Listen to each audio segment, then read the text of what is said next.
Bonjour, bienvenue dans cette nouvelle vidéo, heureux de vous retrouver. Alors je vais vous présenter aujourd'hui, et je le présenterai dans des vidéos futures aussi, un peu plus amplement, dans les détails, un bloc abouti, un bloc coffrant. Vous savez qu'on est spécialiste dans les blocs de coffrage en polystyrène dans lesquels on coule du béton pour faire des maisons à très haute performance thermique.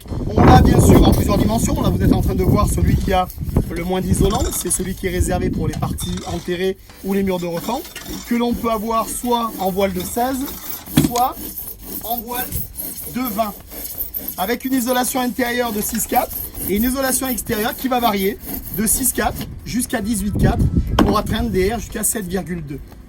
Première des pertinences de ce bloc, c'est le bloc d'angle, avec des angles sortants et des angles entrants. Le gros avantage des angles, c'est la rapidité de mise en œuvre. On connaît pas mal de blocs pour lesquels il faut découper l'isolant pour pouvoir évider et faire le passage du béton comme on le voit actuellement sur l'image. Par contre, pour lesquels également il faut mettre des bouchons en bout.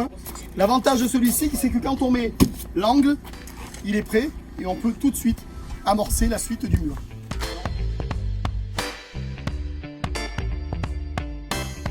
Comme on n'a aucune entretoise qui se croise, de haut en bas, on est libre de pouvoir mettre des poteaux. Et d'ailleurs, dans les murs également, lorsqu'on a des raidisseurs, on voit que les entretoises se suivent et on peut mettre des carrés sans avoir une entretoise en quinconce dans le mur, ce qui n'est plus le cas avec ce nouveau bloc. Donc concrètement, voilà un poteau raidisseur mis en attente, puisqu'on a un sous-sol complètement enterré. On prend notre bloc d'angle que l'on insère, on le règle au niveau du trait bleu. Voilà, mon angle est fait, je n'ai plus qu'à continuer mes murs de droite et de gauche. Autre avantage du bloc d'angle qu'on oubliait, c'est, on a dit que les blocs se retournent, puisqu'ils peuvent se mettre dans les deux sens. Et également, on n'a pas comme certaines sociétés qui ont des angles droits, angles gauche. Là, le même angle, vu qu'il se retourne et qu'il fait un L, lorsque je le mets en place, je peux très bien le mettre dans ce sens avec la grande longueur et je peux très bien le retourner pour le mettre dans ce sens, puisqu'on a dit qu'on s'emboîtait des deux côtés. Imaginons que là je sois arrivé à hauteur ou à une dalle, là je suis à 80, le client dit moi je veux 70, pas de souci, on va enlever 10 cm. Peut-être que si on enlève 10, du coup dehors on mettra une planelle de 20. Ou peut-être à une certaine hauteur on va enlever 20 à l'intérieur.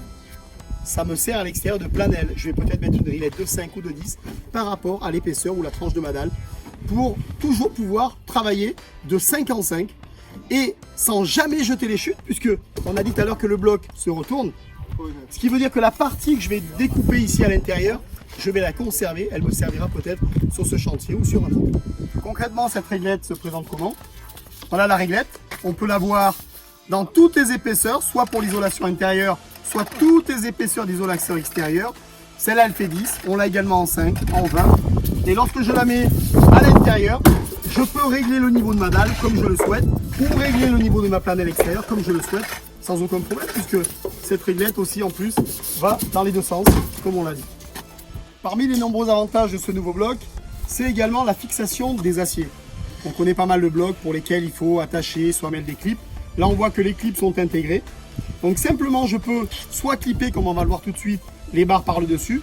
Et si jamais je dois ferrailler plus pour une partie enterrée, que le bureau d'études me demande un ferraillage tous les 20, ce qui arrive, je vais pouvoir poser deux barres en partie basse, mettre mon bloc et venir reclipper en partie haute les barres qui tiendront toutes seules. Et là, comme on le voit ici, s'approcher, on va pouvoir mettre les barres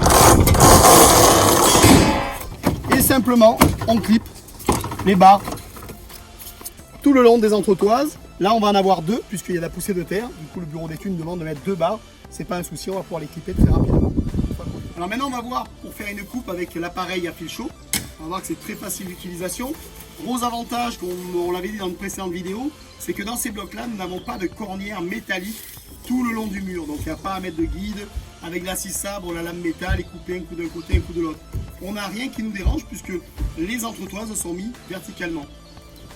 Et c'est parti, on va couper les deux parties en même temps. Le gros avantage, c'est que comme l'on brûle un peu les billes de polystyrène dans le jambage, du coup, on fait des cellules fermées. Et quand on fait des cellules fermées, eh bien on n'a plus de risque que le polystyrène se désagrège puisque là, voilà, on a brûlé les cellules, on a fait ce qu'on appelle les cellules fermées. Autre avantage de plus, ce sont les entretoises plastiques. Alors, certains diront, oui, ce sont des entretoises plastiques. Comme vous le voyez actuellement dans l'image au-dessus, on voit là un bâtiment avec 9 étages. On est très sismique, il y a beaucoup de ferraillage. Et on comprend bien qu'une fois que le voile béton est continu, même s'il y a des entretoises plastiques qui, entre parenthèses, il n'y aura aucune corrosion, ce n'est pas un problème, ça reste un béton banché. Alors l'avantage de ce système, c'est que cette entretoise est prise de chaque côté dans le bloc. Et comme on la voit ici en face intérieure, on n'a plus à mettre, comme pour certains blocs, des cales que l'on doit soit coulisser, soit tenir en travers ou coulisser dans une rainure qui souvent d'ailleurs gonfle. On dit souvent qu'il ne faut pas les laisser ni au sec parce qu'elles se rétractent et elles glissent, ni à l'humidité parce qu'elles gonflent, on n'arrive plus à les mettre. Là, il n'y a plus de cale.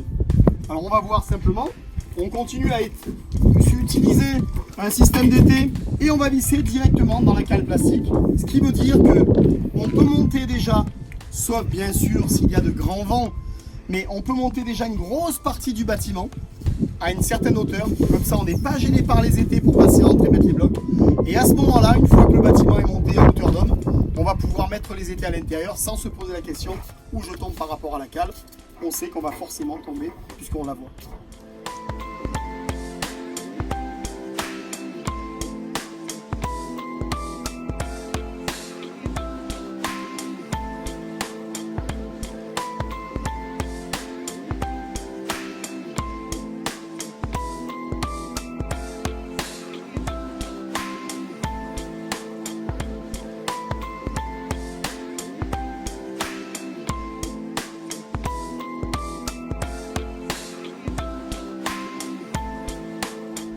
On a vu aujourd'hui quelques-unes des pertinences au fur et à mesure de l'avancement des chantiers.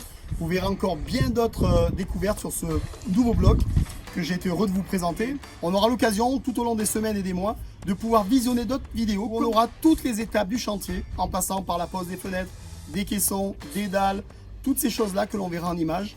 En tout cas, j'ai été très heureux de vous retrouver et à très bientôt pour une nouvelle vidéo.